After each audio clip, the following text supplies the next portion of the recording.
know what? All that's at the coffee shop is bread and coffee, and that's the sign on the door because that's all we can get right now in some spots.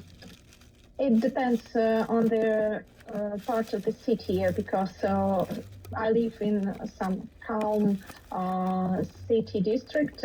We don't have a lot of missiles here, so it's quite easy for us to get some needed supplies. We have a supermarket in our little area.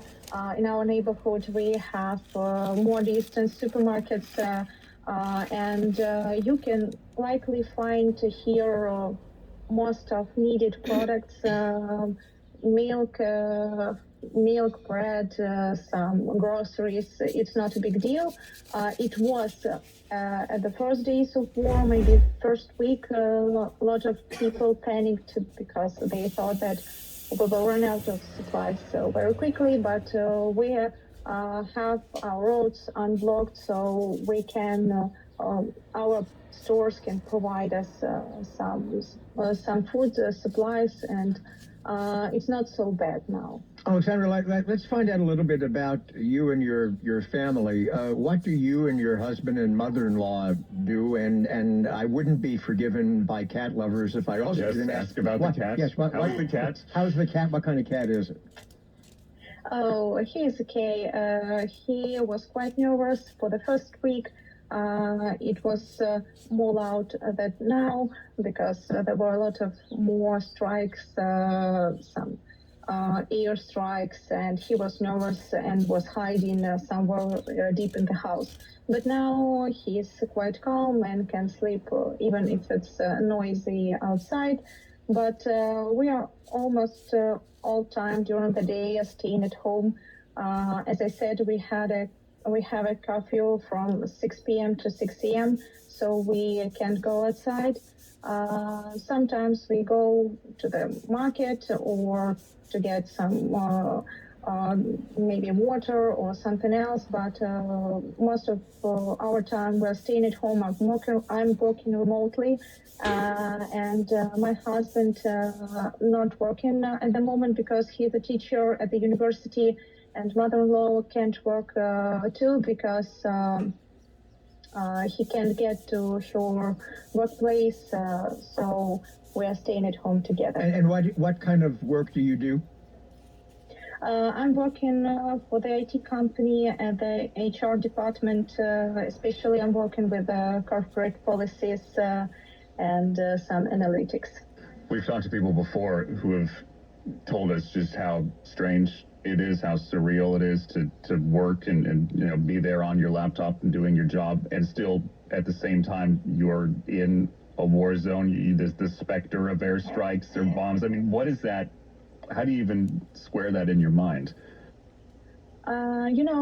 Work is a good opportunity to clear your mind from these terrific thoughts, from this anxiety.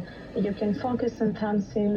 You can, pretend you have a usual life, normal life. And this war is not a short term. I think it may be for a couple of months. So we need to find ways to not give up, to work, to pay taxes for our government, to provide more supplies for our defenders. We need to support our economics. So I think everyone who can work now should do this, and everyone who can support local people, who can support defenders, should do this as well. So about 3.5 million Ukrainians, as I'm sure you know, have left your country, Poland, other places. Why did you and your family stay? It's about, I don't know, I don't feel myself in extreme danger right now. We used to war. It's cruel, but as it is. We live, as I said, in a quite calm district.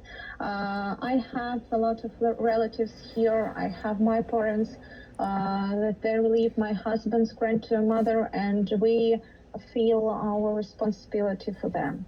We're responsible. We should help. We try to help someone who stays here. We're not volunteers, but we can provide some local help. For example, go to the market, buy some food, check someone's parents who stayed here. For example, I have a coworker. She left with her daughter to the Western Ukraine, but her mother stays here, and we live nearby, so I can help and check her.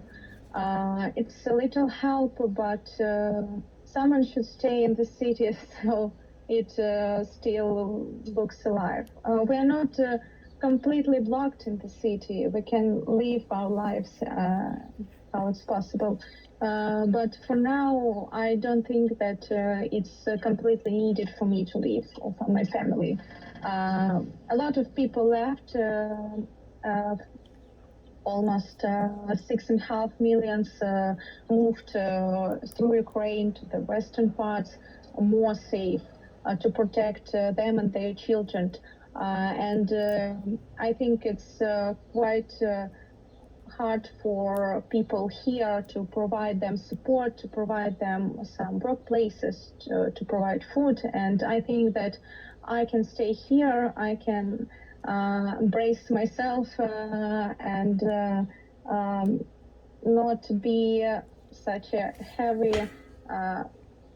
I think I can stay here and make easier lives for there who need to leave.